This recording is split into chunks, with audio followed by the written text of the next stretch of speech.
It's obviously, he seems to have polled him around 2%. Are you happy enough with that?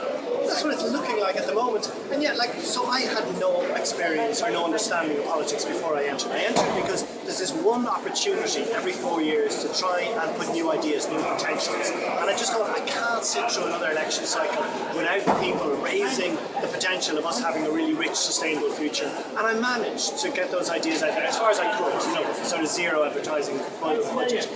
I did know the last Green Party candidate got about 300 votes, okay? So I knew there wasn't going to be, a groundswell of thousands. 2%, the big thing is, how can I judge how those ideas went into people's minds? That's really what I'm trying to do. So you weren't coming from a very low base. Exactly. You're no party machine behind you.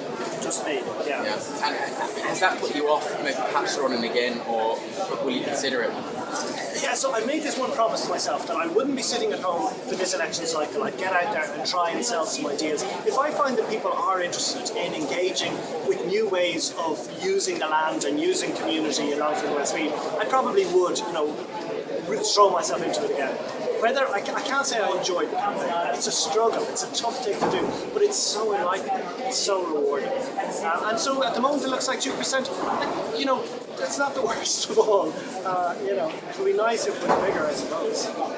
Maybe a word on the collapse of the Fine Gael vote, not just in Longford and across the constituency, but nationwide. So I live in Westmeath, right? But my heart is for Longford, because my people are for Longford for the last 190 years, over 200 years. And what I want is strong representation for Longford.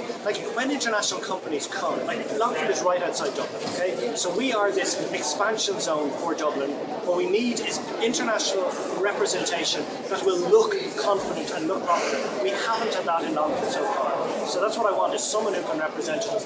Fine Gael has not done that in Longford up till now. The problem, though, that we would say, though, looking at the early figures, is that there is a possibility here that Longford could be elected without TD full stop after today. Yeah, that'd be a tragedy. Sorry, if Longford doesn't have a TD, we all know, so I live near Mullingar, okay, and Mullingar is thinking it's suffering, and it has suffered.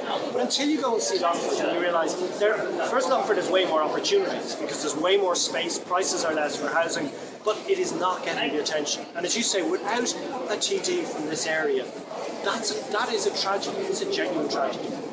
Thanks, Vince.